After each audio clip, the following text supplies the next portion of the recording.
Reasons why I feel like you have to be insane if you choose to be a parent. Reason number one, you willingly choose, and this is for the women, you willingly choose to stretch your body out. Not only are you stretching your body out, but everything that you eat and all the nutrition that you already have in your body is going to another being. No matter how much you eat, you're still fatigued because another being is sucking all the nutrients out of everything that you put in your body. Not only that, but while you're carrying the baby, you realize that there is a very high percent chance that you could develop something, be it gestational diabetes, which means diabetes for the duration of your pregnancy, or you could develop high blood pressure and that'll stick with you forever, or you could develop anemia, all three things that I developed with my pregnancies and that decided to linger on afterwards. And outside of that, the emotional damage that you go through, you literally sign up for the possibility of losing your life during childbirth or even just during being pregnant because your body can't handle it. You literally sign up.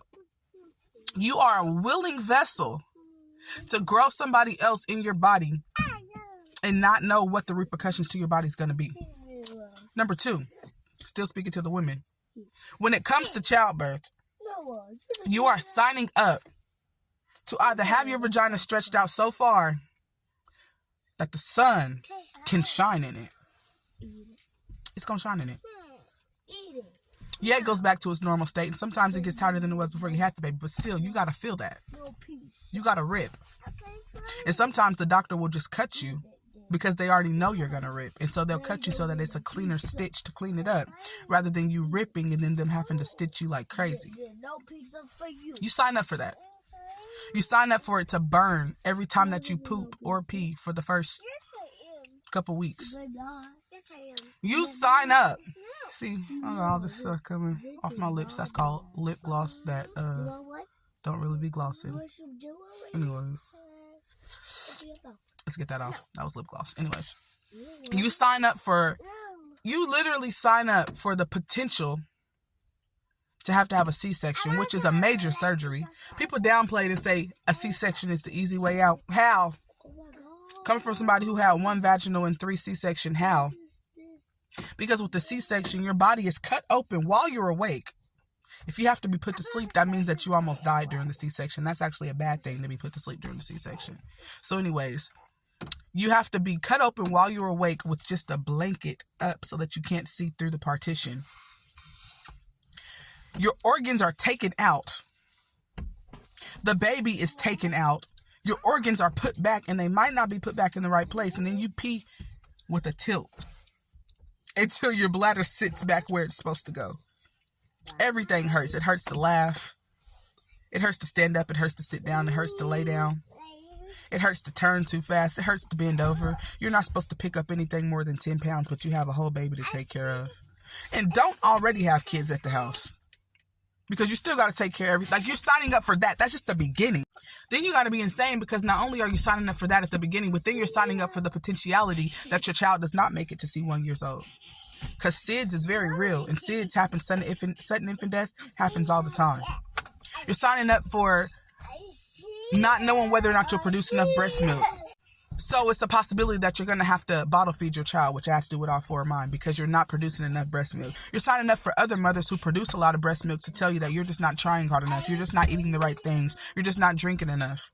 You're signing up for other people to start judging everything that you do. And 9 times out of 10 is people who didn't even raise their own kids, or whose own kids wound up in jail or on drugs or selling drugs. But you're signing up for them telling you what to do with your kids.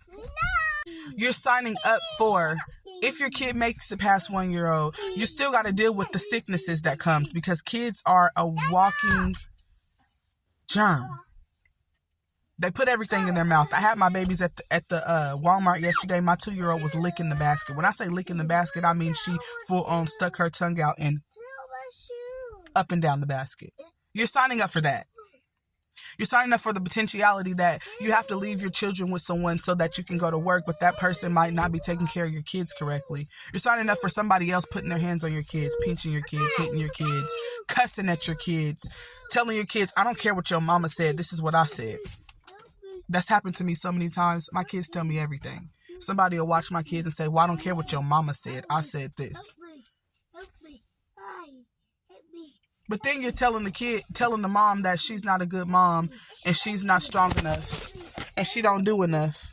And that's why her kids don't listen to her. But when you watch her kids, you're telling her kids, I don't care what your mama said. You're signing up for that. Then if you're married, you're signing up for the potentiality that the person that you're married to is not going to live up to the standards that you thought they could live up to. The person that you are with might not actually want to be a parent. They might fetishize being a parent because they might think that they know how to be a parent. Maybe they had good parents. Or maybe they've seen a lot of good parents. Or maybe they've watched good parents on TV, so they think they could be one. But once they see what the pressure actually is, they dip. And they might not actually leave you, but they dip on the responsibilities. They're not helping you wash clothes. They're not helping you do laundry. I mean, I just said that. They're not helping you put clothes away. They're not helping you wash dishes. They're not helping you do bath time. They're not helping you grocery shop. They're not helping you clothing shop. They're not helping you take them to and from school. They're not helping you do nothing. But they still get the title of dad or mom, even though they're not helping you do anything. You're signing up for that too. So if you do decide to leave them, you're signing up for the potentiality to be a single parent. When you were already doing all the single parent activities anyways, but now you actually have that label as a single parent. And once you're labeled as a single parent, people going to label you as broke. People going to label you as tired, which you might be both, but still. People going to label you as you choose wrong, when in all actuality, that person made you think that they were equipped for this, and then you found out later they weren't. But you're going to be the one judged because they couldn't measure up. You're signing up for all of these things. And the potential that maybe your child is going to meet somebody who is going to introduce them to something that is going to be unsafe for them, who's going to introduce them to something that is going to allow the devil to attack them for a good percentage of their life. And you're signing up for the potential that your child might not follow anything that you say. Your child might not agree with anything that you say. Your child might buck at everything that you say. You're signing up for the potential that no matter how observant of a parent you are, somebody might still touch your child. You're signing up for the potential of all these different things, and you still willingly do it. People tell you could have had an abortion, but you didn't want to have an abortion. Abortion was never on the list for you, because not only are you a Christian, but you also know in your heart that if you ever ended a child's life, you would never forget that for the rest of your life. Especially coming from somebody who was told she was infertile since she was 16. I had 4 miscarriages in my life with my ex-husband, and we only had 1 live birth. The doctors were telling me the whole time I was pregnant that this baby wasn't going to make it. She's 5, about to be 6 in a couple of days.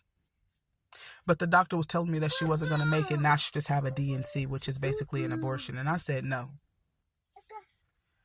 All 4 of my pregnancies were horrible. I was abused through all 4 of my pregnancies. I was malnourished. I was treated like crap. I worked up until my due date. I worked 3 weeks after I had the baby, whether it was a C-section or not, with every single child. So coming from a single mother of 5, 1 is my nephew, who I've been taking care of since he was a baby, and he's about to be 13 next month. Coming from a single mother of 5, I know the struggles. I know how insane it sounds, but would I do it again? Heavens, yes. Yes, I would. I would have all of my kids again. I would go through the experience all over again. To see those smiling faces, to see how much growth I'm having just from raising them differently than I was raised. To see how innocent children are and wanting to keep them innocent. To teach them new things and then hear them repeating the things that I taught them. Taking them to church and then hearing them talking about God to people. Teaching them how to say and spell their names. Teaching them their birthdays and hearing them say it to people. Like, the whole parent experience, them random kisses, them random hugs, them random mama, I love you, mama, you're the best mother ever. Not knowing how much I needed to hear that.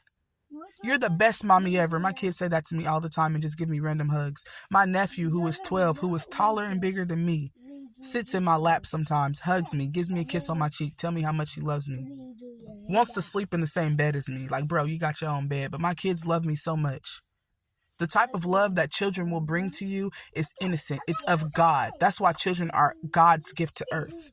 Children are God manifested into human form. They're so innocent.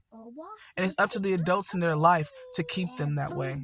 If your child is not innocent, you need to look in the mirror and see what you're doing around your child, because naturally, children just want to be loved and to love people.